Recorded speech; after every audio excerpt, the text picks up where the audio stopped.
Kami bebas memilih cerita apa saja melalui handphone yang kami bawa. Semoga pembelajaran ini terus dilaksanakan supaya kami tidak merasa bosan. Terima kasih. Assalamualaikum warahmatullahi wabarakatuh. Saya orang tua dari Keisha Ayunda Sabila, perwakilan dari kelas 6A, sangat bersyukur dan berterima kasih dengan kemajuan-kemajuan yang sudah dilakukan oleh Ibu Dekan Khoiriyah yang berupaya menanamkan budaya positif di sekolah dengan mewujudkan merdeka belajar serta menciptakan suasana belajar yang menyenangkan. Kami berharap anak-anak kami dapat belajar dengan suasana yang bahagia dan dapat mencapai prestasi belajar mereka di sekolah. Semangat Ibu Dekan, teruslah berkarya untuk anak bangsa. Sekian dan terima kasih. Wassalamualaikum warahmatullahi wabarakatuh. Assalamualaikum warahmatullahi wabarakatuh. Selamat pagi rekan-rekan sejawat, Bu Lady dan Bapak.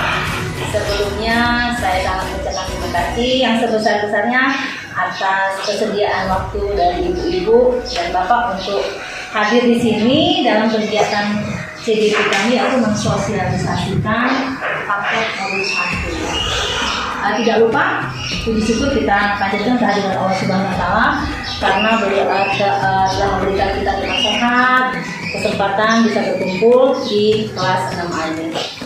Baik Bapak Ibu, tujuan kami dari awal tadi sudah kami utarakan bahwa kami ingin mensosialisasikan materi yang sudah kami dapatkan dalam modul 1 tentang filosofi pendidikan menurut Ki Hajar Dewantara dan budaya positif di sekolah. Kami adalah CDP angkatan keempat di Kabupaten Banyuasin. Moto kami sebagai guru penggerak adalah bergerak, tergerak, dan menggerakkan. Jadi di sini kami dituntut untuk selalu aktif menjadi inisiator, memfasilitasi hal-hal yang positif demi kemajuan sekolah kita. Baik Bapak Ibu, kita langsung saja ke materi yang kita sampaikan. Dalam modul ini ada 2 yang akan sampaikan, yaitu tentang filosofi pendidikan menurut Ki Hajar Dewantara. Di sini kami mengajak bersama-sama untuk belajar mengubah mindset yang selama ini mungkin ternyata yang disampaikan dalam materi CDP ini berbeda seperti yang kami dapatkan sebelumnya. Bahwa menurut Bapak Ki Hajar Dewantara, Bapak Pendidikan Nasional, intisari pendidikan itu bahwa anak itu sebenarnya bukan kertas kotor.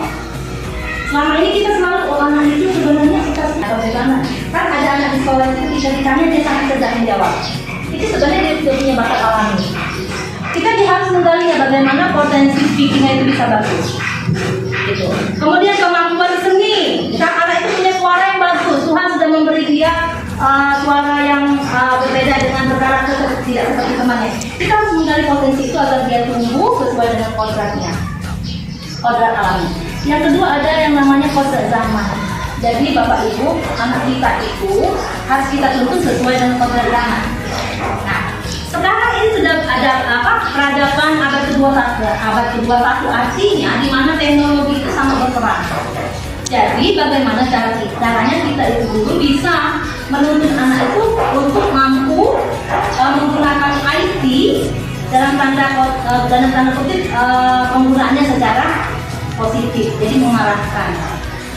Nah, yang kedua, pendidikan itu adalah tempat bermain demi. Jadi di sekolah ini kita didik pelajar yang berkelompok Pancasila. Yang pertama apa? Siswa yang kita ajar di sekolah itu mampu menjadi anak yang beriman, bertakwa kepada Tuhan Yang Maha Esa, bisa mengerjakan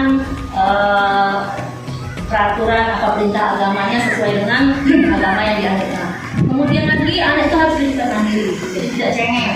Semua tugas yang kita berikan, dia mandiri mengerjakan tanpa bantuan orang lain, kecuali kalau memang untuk hal-hal yang perlu bantuan orang dewasa. Yang ketiga, bernalar kritis. Jadi anak yang harus yang akan kita bimbing harus bisa memiliki nalar kritis.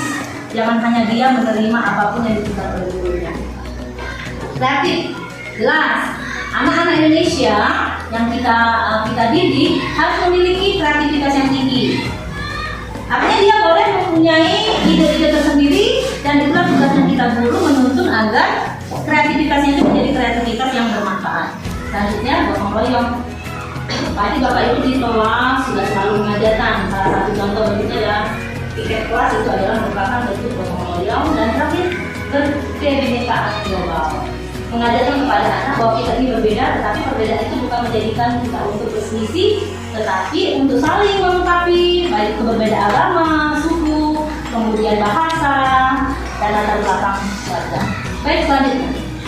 Proses pembelajaran yang mencerminkan filosofi Ki Hajar Dewantara. Ini ada beberapa, di antaranya adalah berpusat dan berpihak pada murid. Jadi pembelajaran yang kita lakukan harus berpusat dan berpihak pada murid.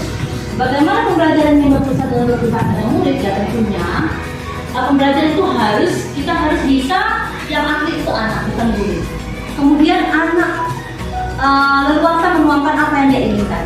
Kehendak anak itu apa, kita harus menuruti. Kami berkegiatan di kelas, anak-anak dengan senang hati menempelkan semua pekerjaan yang sudah mereka tulis. Di sini juga kita memandu agar bagaimana anak itu bisa mengembangkan keinginan apa yang mereka pikirkan dan mereka sadar kepada hal itu. Selanjutnya, menurut Ki Hajar Dewantara, pembelajaran itu harus melibatkan murid, orang tua dan masyarakat. Nah, diantaranya di sini kami sudah berkolaborasi dengan wali murid kemarin untuk proyek. Alhamdulillah sudah ada beberapa proyek yang hasil dari kami berkolaborasi dengan wali murid. Berikutnya yang ketiga adalah pembelajaran dengan suasana menyenangkan. Jadi Bapak Ibu, pembelajaran tidak hanya melakukan dalam kelas. Kita boleh belajar di luar, tidak apa-apa. Usahakan memang belajarnya selalu belajar di luar. Jadi setiap kali 100% kita mengajar, total 80% kalau bisa di luar, 20% di dalam sini. Kenapa? Karena anak itu bosan. Belajar di luar dengan di dalam kelas itu berbeda. Suasana hatinya. Coba Ibu lakukan untuk mewujudkan profil Praja Pancasila. Yang kegiatan-kegiatan ini sudah termasuk dalam kegiatan memerdekakan siswa. Tujuannya adalah membentuk siswa yang berprofil Pancasila yang 6 tadi yang sudah saya tuliskan. Kemudian konsep pembelajaran yang sudah saya lakukan di kelas ada 2 poin. Yang pertama, saya sebagai CGP selalu berusaha untuk menyajikan, menciptakan suasana kelas yang menyenangkan.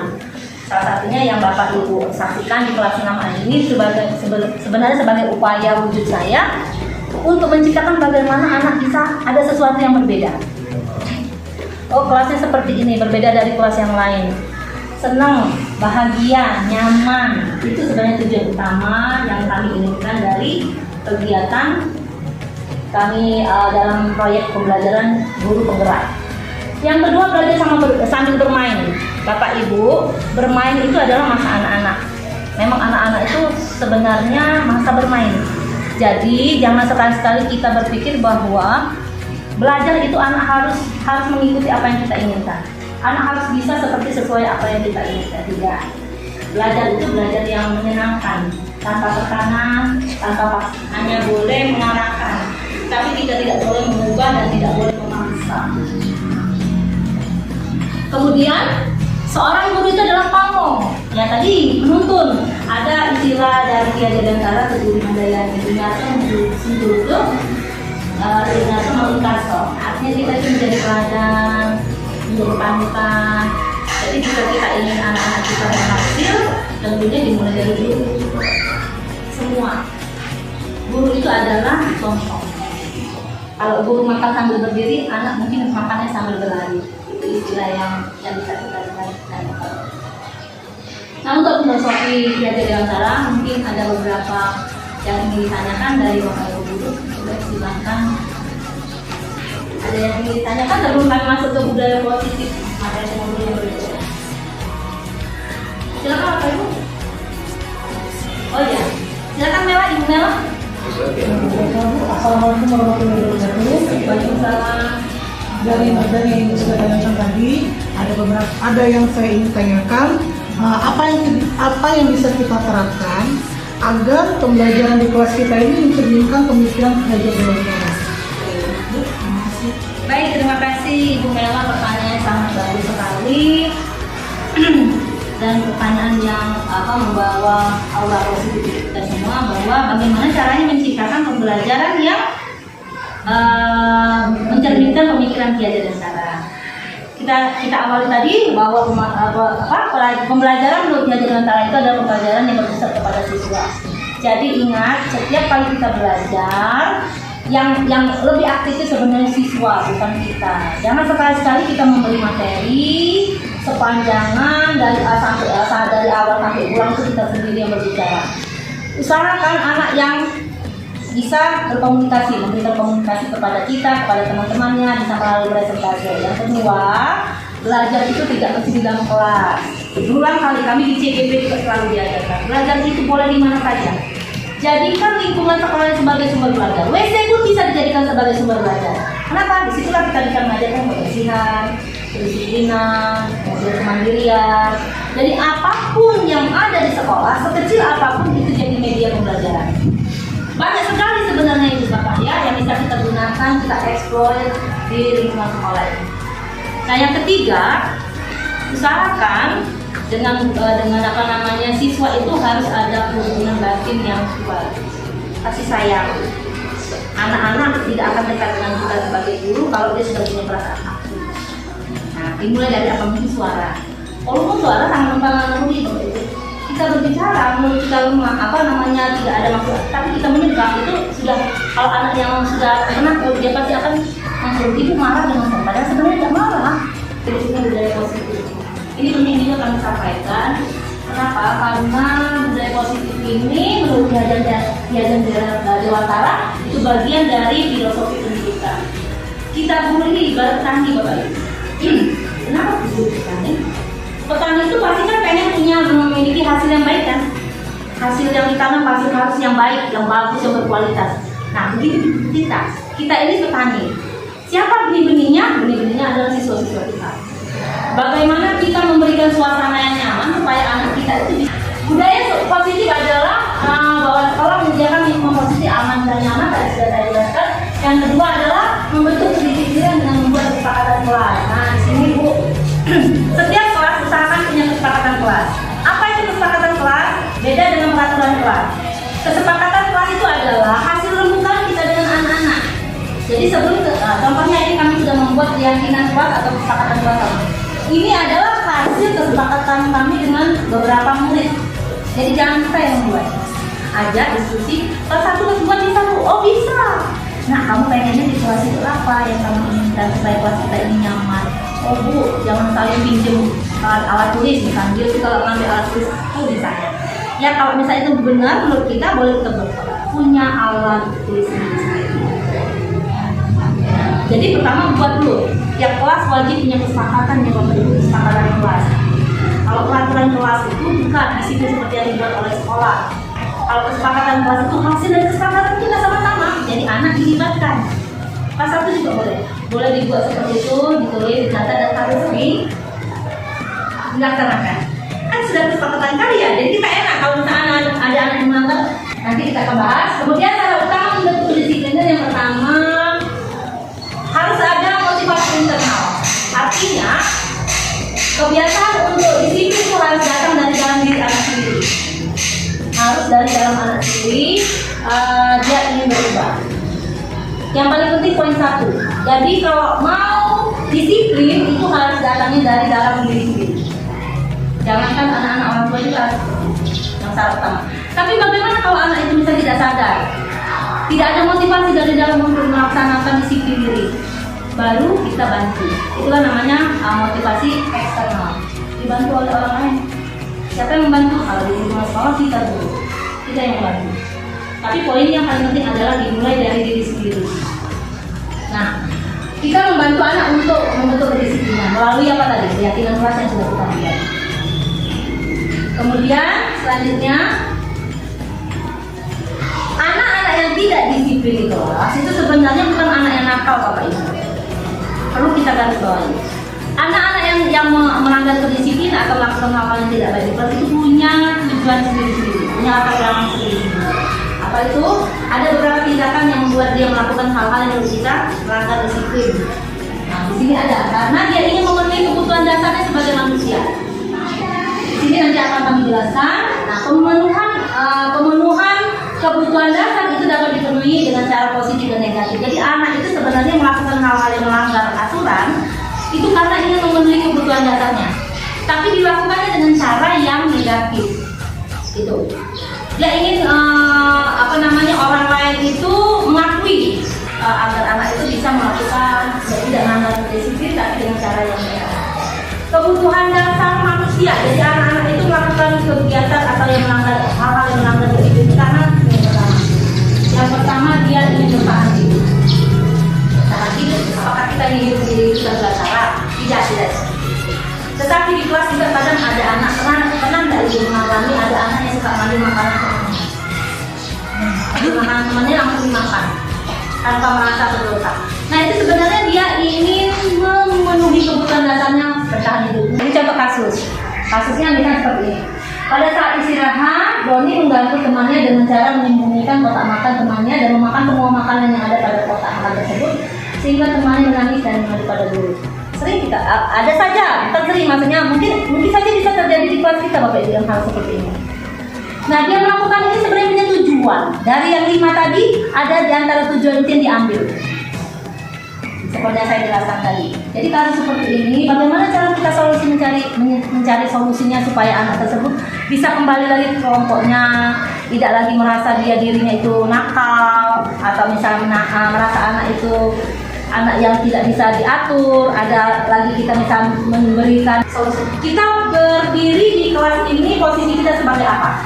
Untuk mencari solusi yang kasus Doni tadi, kita bisa menjadi posisi kontrol sebagai penghukum. Pernah Bapak Ibu merasa atau mengalami bahwa kita di kelas itu menjadi penghukum? Kamu tidak bisa, silakan lari di lapangan. Kamu sudah melanggar aturan, kamu silakan lari di lapangan sebanyak 10 kali. Kalau ada guru yang berbuat seperti itu berarti kita pada posisi kontrol penghukum, guru penghukum.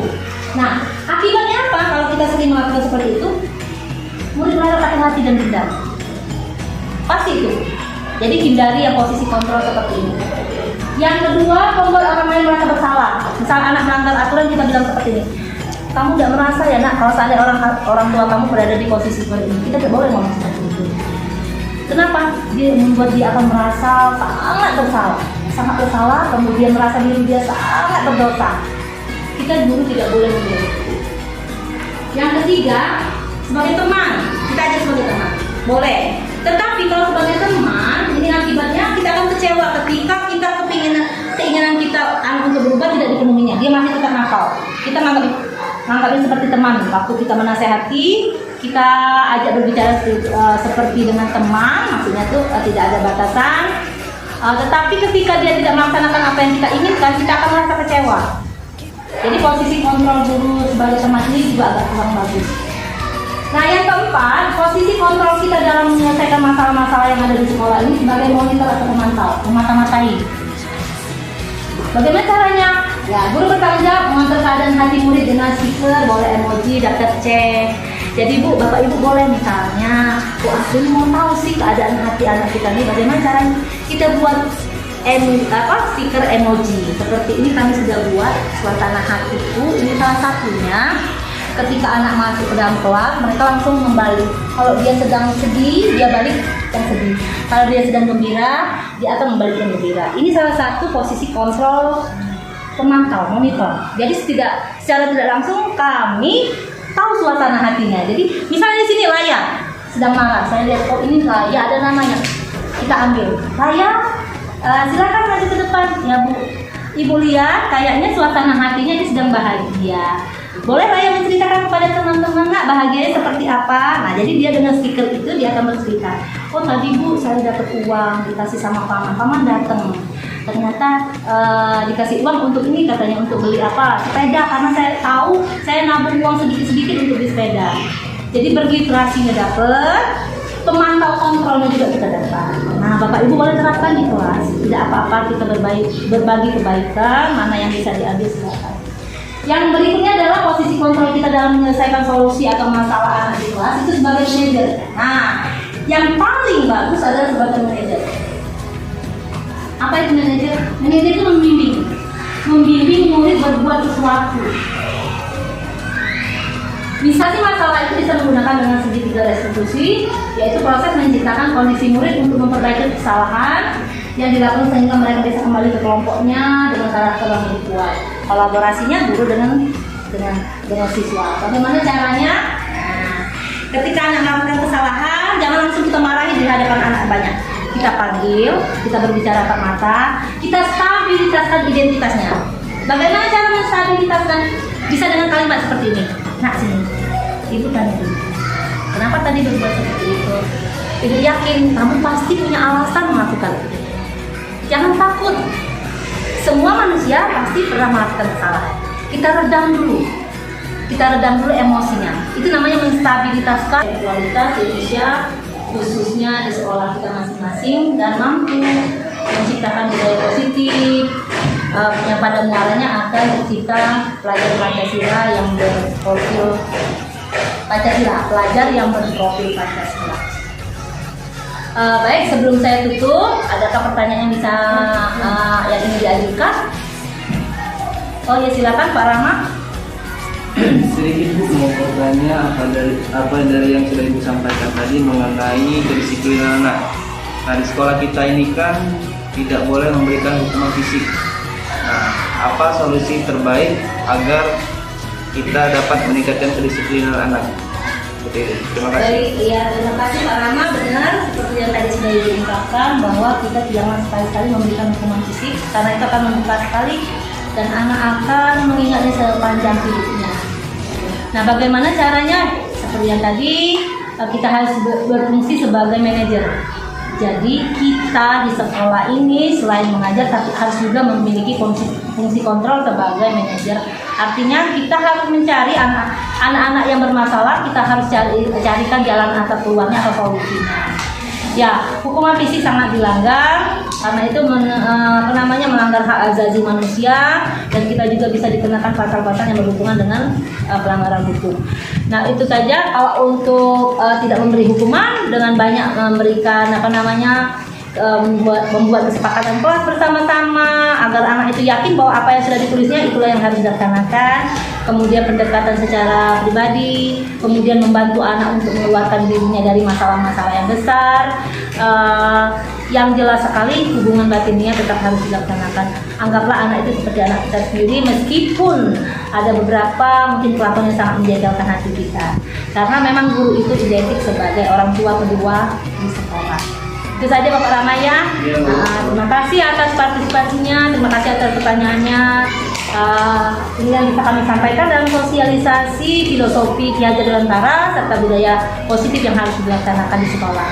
Sekian dan terima kasih. Saya akhiri dengan wassalamualaikum warahmatullahi wabarakatuh.